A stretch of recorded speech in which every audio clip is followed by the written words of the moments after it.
The truth, the whole truth and nothing but the truth is here at the Independent Republican Mike Graham and at TalkTV. And right now, just to prove that, it's time for this. The world of woke. Now, for those of you who have just joined the Independent Republic and who have just started watching TalkTV, this is something we do every day. It's called The World of Woke. The Daily Mail's now copying us, so they're now doing woke stories with a little banner headline on them every single day. So imitation, of course, is the sincerest form of flattery. Almost everything we've ever done on this show has been copied by somebody else. But hey, what can you do? We just keep coming up with better and better ideas to fox them even more. And we lead in that particular area. Now, you might ask me this. How's the business of magistrating going? How's the courts system in this country? You'd have to say the answer would come back pretty straightforwardly. It's not working very well.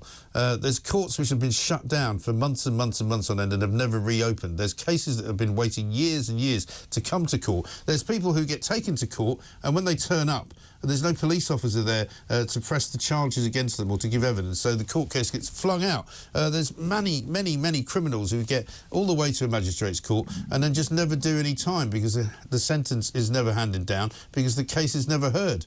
But the one thing you can be sure of within this country, particularly anything to do with the civil service, anything to do with legal business, is, of course, wokery.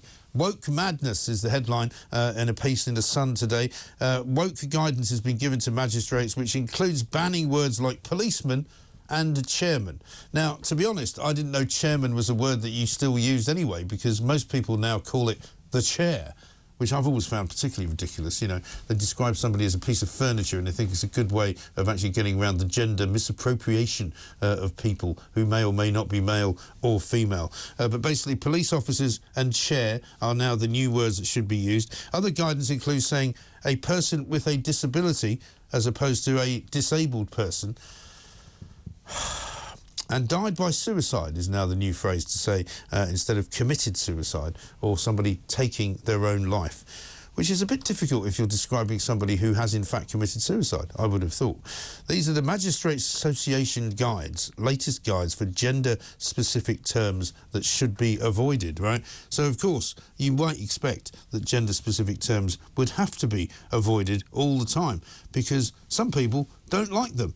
They're gender neutral. Some people wouldn't like you to call them he or she. I mean, what's the point of having a pronoun of he and him if you don't want to be called he or him or they? Huh? I don't know. What about just the defendant? Is that all right? How about this one? Don't use umbrella terms, they say, like black, Asian or minority ethnic groups, which can be unintentionally divisive. What about white? Is that okay? Tom Franklin, chief executive of the association, says he wants the guide to be, in his words, part of everyone's working day. Policemen can't be policemen. Policemen have to be police officers. But there's a great backlog of cases, right? And if they keep messing about with the words, they're never going to get there, are they? The Magistrates Association have said this: we strive to use inclusive terms and phrases to avoid anyone feeling excluded from our events, activities and organisation. Sorry.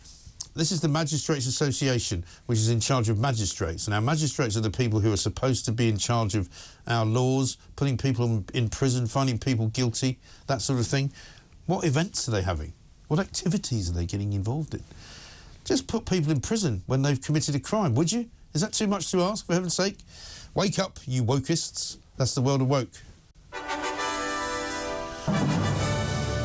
The world of woke.